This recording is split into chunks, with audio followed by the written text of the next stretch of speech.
Histoire de Toi a couvert les régions et plusieurs petites villes du Québec. À Baie-Saint-Paul, Donnacona, Rawdon ou Joliette, on observe des particularités locales, mais partout, la crise du logement frappe. À la fin de l'année 2025, les taux d'inoccupation se sont relâchés, mais on pourrait penser que l'accès au logement s'améliore au Québec. Toutefois, les prix restent très élevés et la crise semble persister.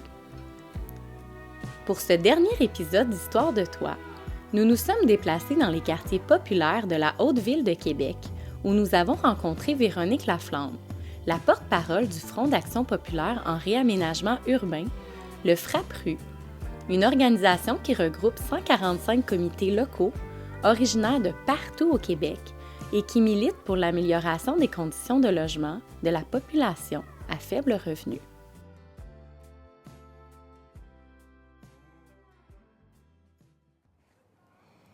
Allô Véronique, est-ce que tu peux m'expliquer on est où ici en ce moment? Ici, on est dans le quartier Saint-Jean-Baptiste. C'est le quartier où est né le mouvement Saint-Gabriel, devenu le Comité populaire Saint-Jean-Baptiste, un des groupes membres du FRAPRU qui illustre très bien les luttes urbaines qui ont donné naissance à notre mouvement. Donc ici, dans Saint-Jean-Baptiste, il y avait une opération de rénovation urbaine et l'intention, c'était de détruire le quartier, pas juste à René-Lévesque, mais pratiquement tout ce secteur-ci en haut de la rue Saint-Jean. Et les citoyens et citoyennes se sont mobilisés, ont occupé leur maison. Ça a donné naissance à tout un mouvement de coopératives d'habitation ici sur la rue Saint-Gabriel, pratiquement la moitié de la rue. Et ce sont des coopératives d'habitation. Le FRAPRU se mobilise à l'échelle nationale, fait des mémoires, des mobilisations, revendique auprès des gouvernements supérieurs, mais la lutte pour le logement social, elle est très ancrée dans des réalités très diverses à travers le Québec. Ce qui fait une très grande différence dans notre mouvement, c'est la connaissance fine qu'ont nos membres de la réalité du logement social dans leur milieu.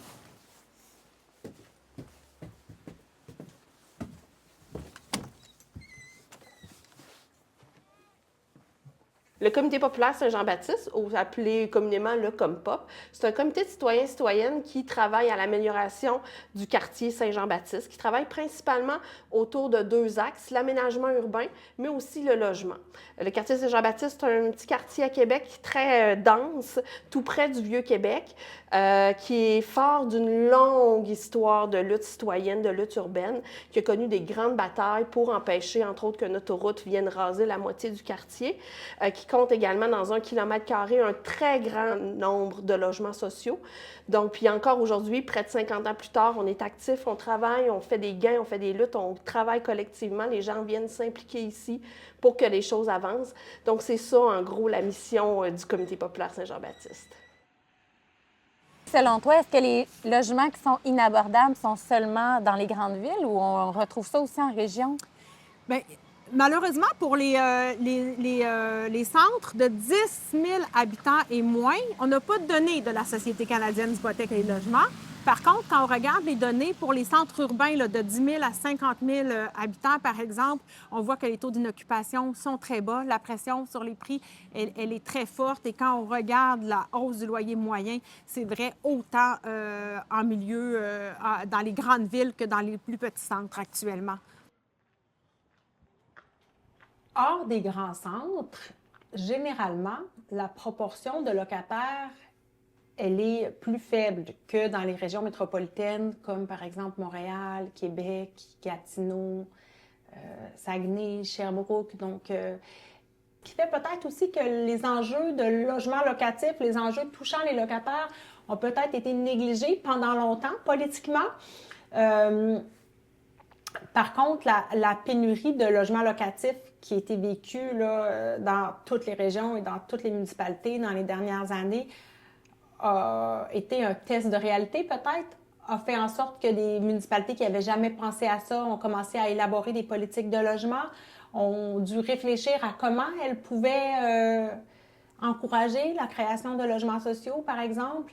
C'est clair qu'il y a des villes, des municipalités où on n'entendait pas parler de crise du logement auparavant, où là, c'est devenu vraiment très très, très important pour la communauté. Des endroits où on n'entendait pratiquement pas parler de pénurie de logements locatifs, par exemple, comme Charlevoix, où malheureusement, il y a très peu de données disponibles aussi. Hein. Alors souvent, pour des municipalités qui ne sont pas assez grosses pour qu'il y ait des données dans les rapports sur le marché locatif, c'est le terrain qui dit qu'il y a une crise du logement.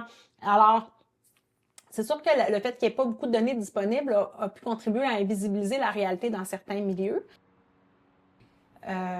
Par contre, les causes des enjeux, des problèmes de logement diffèrent beaucoup d'une région à l'autre.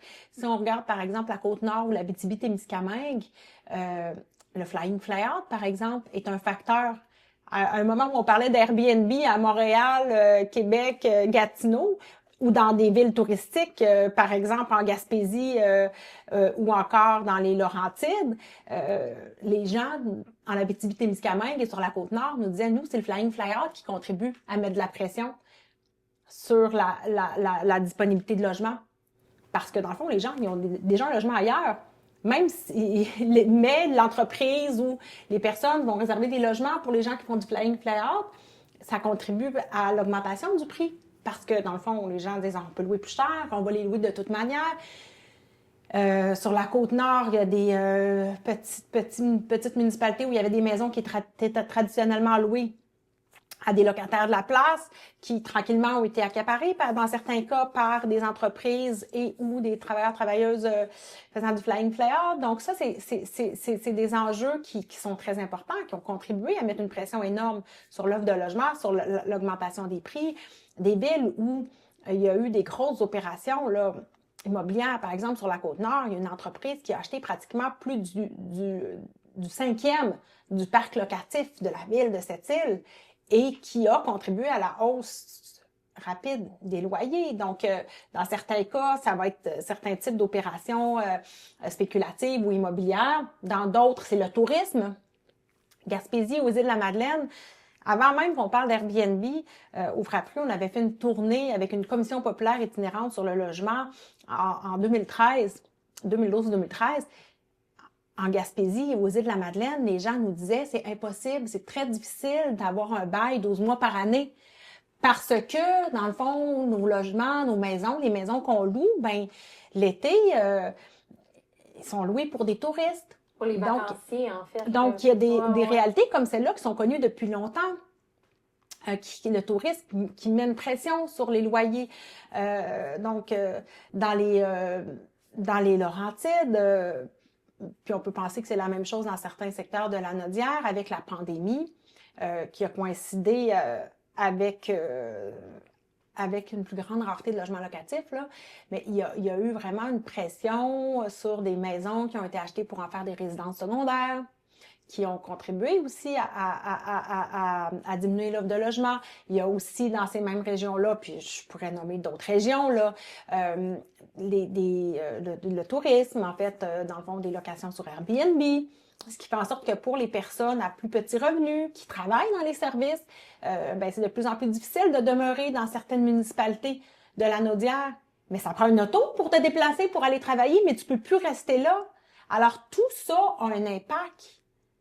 Parce que, ultimement, les gens peuvent même plus demeurer dans leur municipalité parce qu'ils n'ont pas les moyens, mais ce sont eux et elles qui font vivre la place quand même.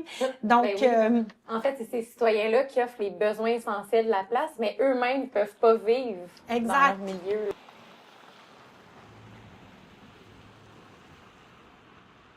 Le taux d'inoccupation est en hausse.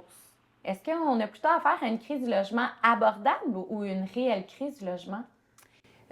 La pénurie de logements locatifs se résorbe. Il faut dire que depuis 2018, on a vécu une très dure pénurie de logements locatifs au Québec, généralisée comme jamais pratiquement dans toutes les régions du Québec, dans toutes les municipalités même du Québec.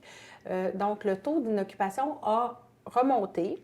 Dans plusieurs régions, on demeure en situation de rareté de logements locatifs. Il y a même le Saguenay, Lac-Saint-Jean, où à Saguenay, il y a eu une baisse du taux d'inoccupation. Donc, il faut faire attention, la pénurie n'est pas complètement terminée, mais ce qu'on voit surtout, c'est que les loyers qui sont les plus disponibles, c'est dans les braquettes supérieures de loyers. Donc, en général, là où il y a le plus de logements disponibles, c'est pour les loyers les plus chers. Donc, on peut dire qu'on a toujours une pénurie de logements pas chers. On vit une crise du logement trop cher. Depuis le début de cette rareté-là, de logements, en 2018, il y a eu une hausse en moyenne pour la province. On parle d'une hausse du loyer moyen de 62 %. C'est beaucoup. Il y a des secteurs où ça a augmenté encore plus vite. En une seule année, le loyer moyen au Québec, si on inclut là, les loyers récemment construits, ça a augmenté de 10 %. Donc, c'est clair que les revenus de la majorité des locataires n'augmentent pas aussi vite. C'est beaucoup plus que l'inflation. Et concrètement, ça veut dire un appauvrissement des locataires. Les hausses s'additionnent, l'insécurité résidentielle grandit et ultimement, il y a une partie grandissante des locataires qui n'ont plus d'options, qui n'arrivent juste plus et pour lesquels le filet social est insuffisant. Parce qu'il n'y a pas de logements sociaux sous différentes formes. Quand il y a besoin, on peut s'inscrire puis il faut le faire. Mais il faut attendre pendant des mois, voire des années, ce qui fait en sorte que des gens, ultimement, tombent en situation d'itinérance visible ou invisible. Donc, est-ce que les autorités ont manqué de prendre la crise au sérieux? C'est très clair que les gouvernements n'ont pas pris la situation au sérieux et je dirais encore aujourd'hui, on ne prend pas au sérieux la situation de ces personnes, de ces familles qui, mois après mois, doivent faire des choix déchirants parce que leur revenu ne leur permet pas de se payer les loyers trop chers sur le privé puis qu'il n'y a pas d'alternative.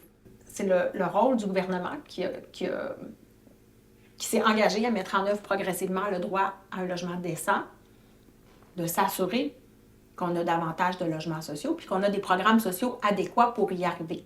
Donc, on se retrouve en 2025 avec pas de prévisibilité, pas de programme qui marche, des montages financiers encore plus complexes qui rendent les choses plus difficiles, puis les municipalités sont au rendez-vous pour plusieurs, mais le gouvernement du Québec, lui, ne leur offre pas la prévisibilité qu'elle demande, puis les programmes ne sont pas adaptés nécessairement pour faire en sorte que les logements vont pouvoir lever de terre rapidement sur des terrains que les villes ont réservés pour du logement social, comme ici dans le quartier Saint-Jean-Baptiste, sur le site, par exemple, du Patro Saint-Vincent-de-Paul.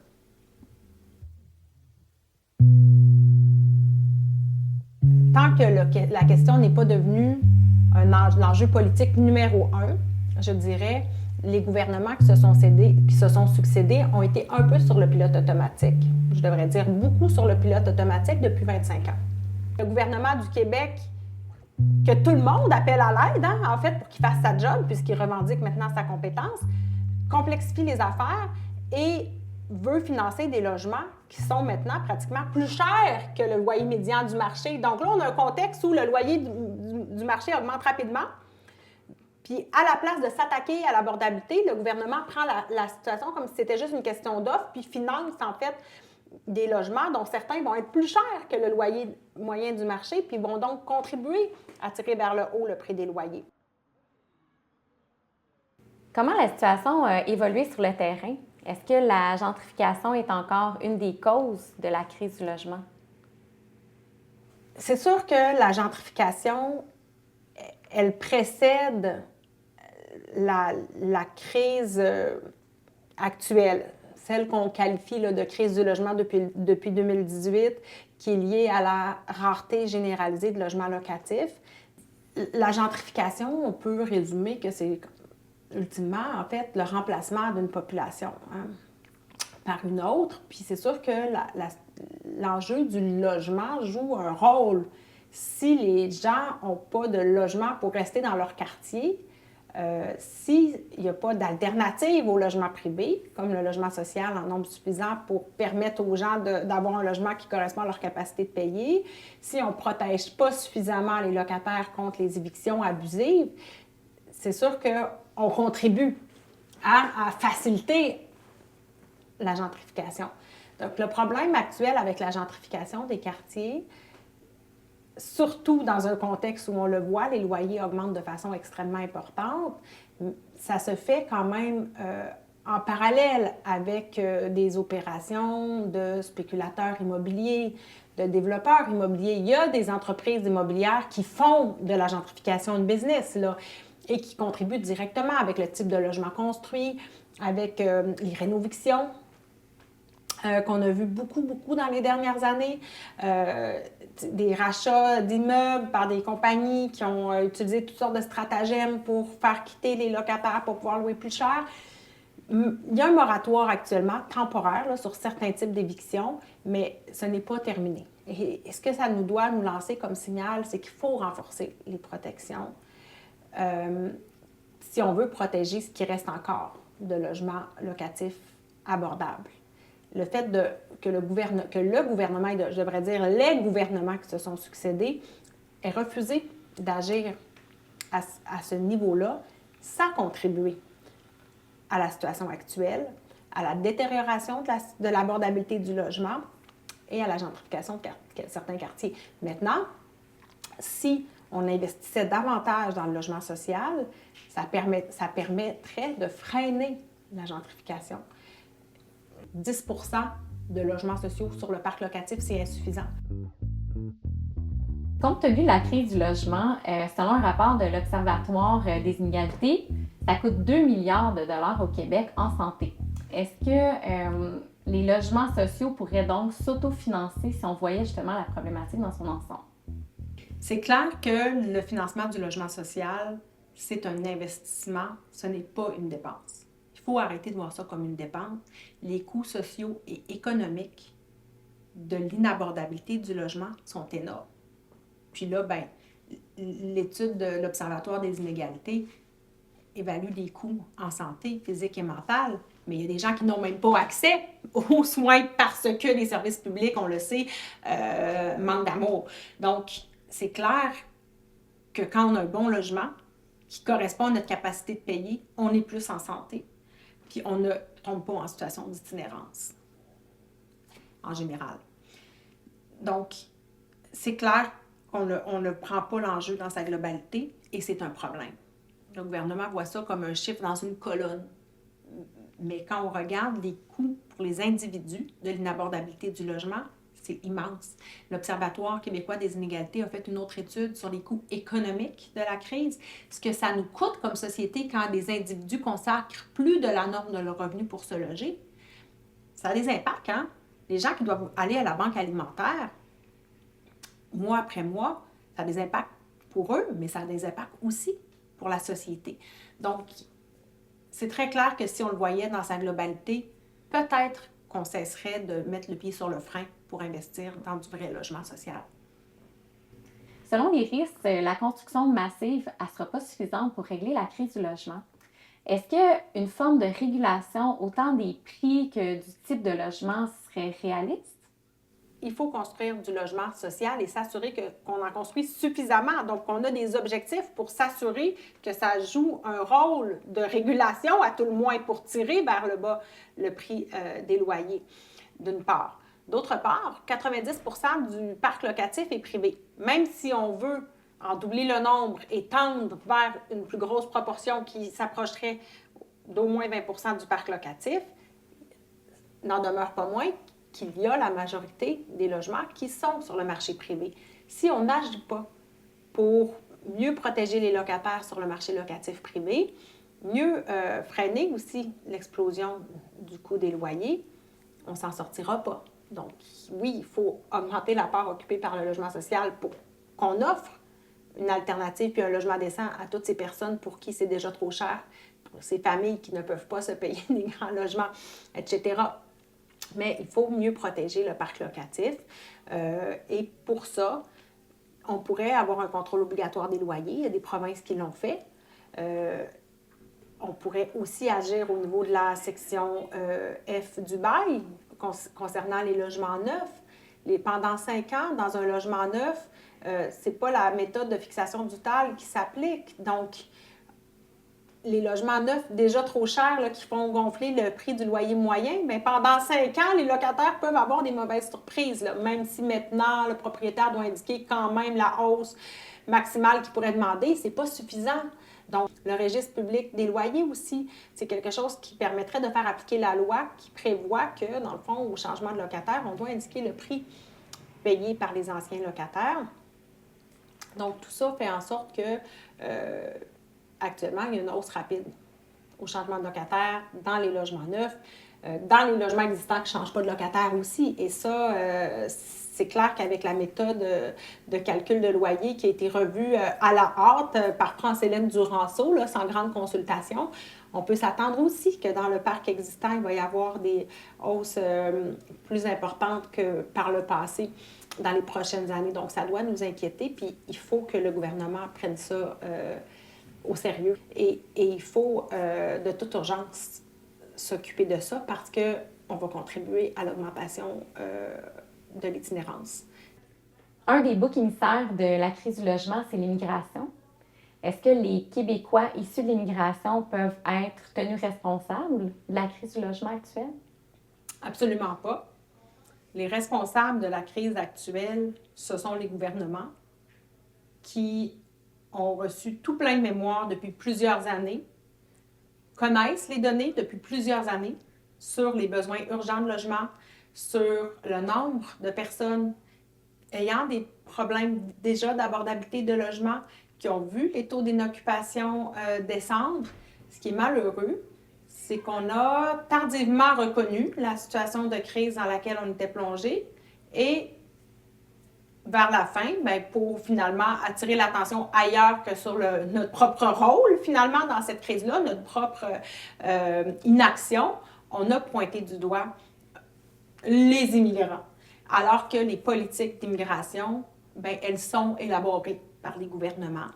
Puis que quand ça faisait l'affaire des gouvernements de tabler sur l'immigration pour le développement économique ou encore pour remplacer les investissements, le sous-financement gouvernemental, entre autres en éducation, bien là, on allait tabler, par exemple, dans ce cas-ci, sur les étudiants étrangers. Ce n'est pas la faute des personnes immigrantes.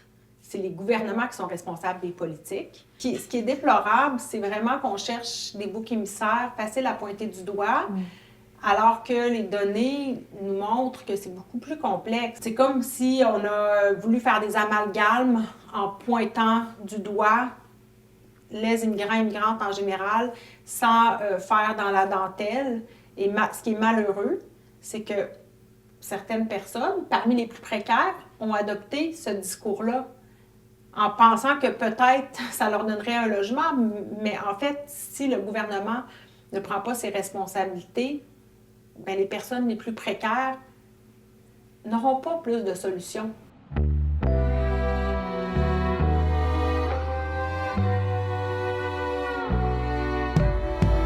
La crise du logement est complexe. C'est une crise de l'abordabilité, une crise du coût de la vie, et à plusieurs égards, elle laisse présager une véritable crise sociale. Avoir accès à un logement adapté est un déterminant de la santé mentale et physique. Il y a donc un coût que nous payons tous pour ne pas avoir anticipé la crise. Personne n'est certain d'être épargné. Pourtant, accélérer la construction de logements neufs ne permettra pas de mettre sur le marché un plus grand nombre de logements abordables. Il faut agir sur plusieurs fronts, favoriser le logement social et continuer de financer ces organismes qui, partout sur le territoire, assurent le filet social. Mais avant tout, méfions-nous des préjugés et soyons à l'écoute. En offrant notre aide à une personne dans le besoin, chacun de nous peut être un facteur de changement.